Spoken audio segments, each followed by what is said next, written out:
The Celtics were 9.5 games back from Chicago on January 7th and have now passed them in the standings. And Chicago is going to be probably a 5 seed or a 6 seed. Yeah. But they're also going to have all their guys back by the time the playoffs start, I would guess, maybe even Patrick Williams. Hopefully. And I'm positive a team I don't want to play. But that's a team that has 2 guys at the end of the game who can create shots, and 3 if you include Vucevic. Where do you see Chicago? What have you seen from them? The trouble with them is, obviously, they've had really strong performances in crunch time, as you're saying. DeMar DeRozan, just great at manufacturing shots in those situations this season. But more broadly, when they've played against good teams, it just hasn't quite been there. And some of that is the injury stuff. It's going, not just one injury, but 2 and 3 spots down on the depth chart where guys are just being asked to do a little bit too much. And so I don't know how much of it is that and how much of it is something endemic to who they are as a team and how they defend. And, Zach LaVine being pretty much, he's going to be banged up for the rest of the season. He's kind of waiting to deal with his stuff in the offseason injury-wise. Not awesome. Not great. But against the top 10 point differential teams this season, they are 6-14. They're okay on offense, 9th, which is about where they are usually, 26th on defense in those games. That really worries me. And I know, again, a lot of that is without Alex Caruso, without Lonzo Ball. Hopefully those, Lonzo in particular is back at some point. Caruso still seems like he's getting back into the swing of things, still feeling some sensitivity and some pain from his injury. You have to hope those guys are there because there's so much on their shoulders to fly around defensively to cover for everything some of these other guys can't do. I worry about that in a playoff matchup for them, especially as so many of these other teams in the East, and the Celtics, case in point, are just coming on really strong at the right time in the season. They're playing with a lot of confidence. That's not a situation you want to run into. Yeah, I wonder with Chicago, is there, and I say this delicately, could they be this year's version of last year's Knicks? Where, that Randall last year, DeRozan this year, right? The guy who definitely takes a step up and is kind of lingering on the fringes of the MVP conversation. Great home crowd. Unexpectedly fun team to watch. But when we get to the playoffs, does some of this stuff unravel? I think the home crowd thing is going to be a big factor for them in the playoffs, though. That is not a place like, especially if they're a lower seed and you're down 2-1 in a game 4 there, that crowd's going to be lit.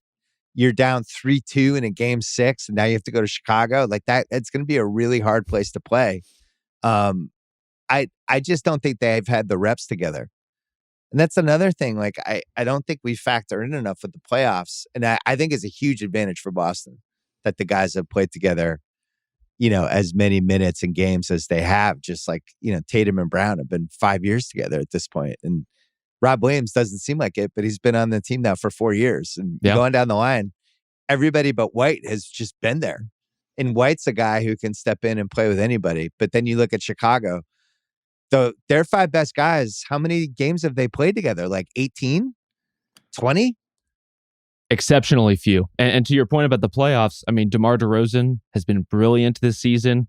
Historically, that dream ends in the playoffs. And, right. His game falls into a different gear in terms of when people start game planning for him, when defenses key in on him. That said, the last time we saw him in real playoff runs, he wasn't the playmaker he is now. He wasn't as in command of getting to his spots as he is now. There was just a different quality to his game. So I hope that has changed. I hope there's just a different way he's able to lock into some of those matchups and exploit things. But we haven't seen it yet. And I'm with you on the Boston part of this, where they kind of hit on the sweet spot at the trade deadline of, obviously they were already playing very well, but they made a move that improved them without dramatically overhauling their team, where they have to think about the things that Philly does. Like, how do we change so much so quickly? Or Chicago, as you're saying, how do we get all our guys back in time to feel like we're in rhythm when they've only played so many games together so far? Boston has the continuity and this extra piece that's kind of pushed them into a different space, which that's where you want to be if you're going to make a deal like that. Yeah, my fear, if it's Celtics Bulls 3-6, which is very possible, and now in Chicago has all their guys back. Now we're in the last 4 minutes of a game, and they're just trapping Tatum on the Celtics side of the ball. Yep. And then the other side is DeRozan doing the stuff he's done all year. I'm nervous. Because I do feel like the one issue with the Celtics all year is they look awesome in these games. Like last night with the Warriors. It's like they looked awesome that game. Well, guess what? That game wasn't ever really close. Yep.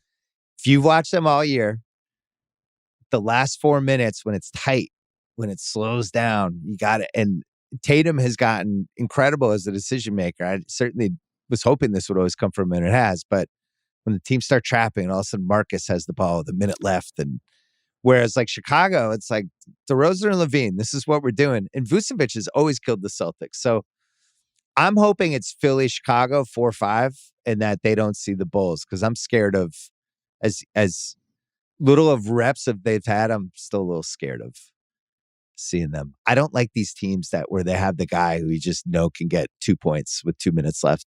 That's Phoenix is like that too, right? I just don't want to play that team in a playoff series. I think they're going to get good shots every time.